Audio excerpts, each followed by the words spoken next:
And you start getting lost occasionally as you're going through the forest of ideas. But I know where I'm heading in the long term. And I'll take little detours. So it is a different film than it would have been if I just stayed the course on doing what I want.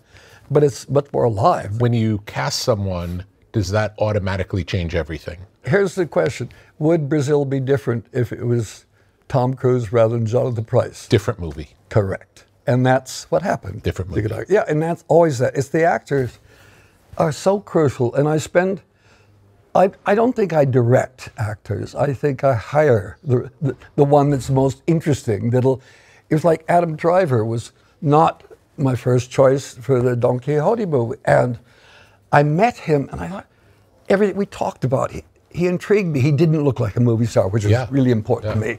He looked interestingly. And he had, when 9/11 occurred, he had gone and joined the Marines to fight for his country. Wow. That is completely quixotic. Yes. And I thought, this guy's interesting. He thinks differently. He behaves differently. Let's see what happens. Yeah. And we had lunch at a pub somewhere in London. By the end of it, I said, there's nobody else who could do this film, as far as I'm concerned. Yeah. And it wasn't originally Jonathan Pryce, it was Mike Palin who was playing it. Yeah. That'd be a whole entirely different movie. Completely, but Mike eventually, because I was involved in this producer who didn't produce the film, and Mike got tired of waiting, pissing around, and Jonathan, who has been a very close friend since Brazil, he was pestering me constantly to play Quixote, and I said, you're not also, I was always ducking Jonathan. And finally, he's incredible in it. Of course he is. He's incredible. But I couldn't see it. Yeah. That was what it was about. Yeah. And when he turned 70, I said, okay, now he's the right age. I don't have to spend money on bushy eyebrows. And I've saved money. And Jonathan is absolutely breathtaking. Yeah. There's no question about it. Unbelievable. I don't know. It's that weird thing. It was partly because we'd become too close. I knew too much about Jonathan. Yeah. And that's always a danger. You don't want to know everything about an actor. Yes. They have to have secrets. The mysterious. Yeah. Yeah.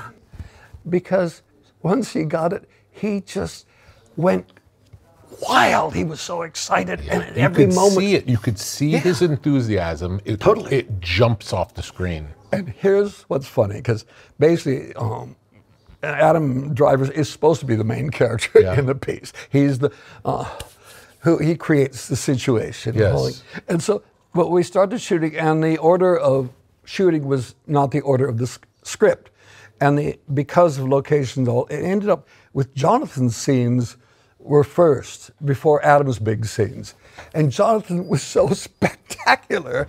I looked at Adam, and I said, I looked at his face, and he said, what the fuck? This is supposed to be my film, and this guy's walking away with the whole thing. And in the end, the balance was brilliant, absolutely brilliant. It's a funny duo because they don't look like they belong together. They look like they're from two different worlds. I suppose one's in America. They are. That's really funny you say that, because to me they're only and they work so well. I think that's what intrigues me. What you've just said intrigues me because what you've seen is different than what I saw. What I saw is Pryce seems like he's in one movie, and Driver seems like he's in a more modern movie. Yeah.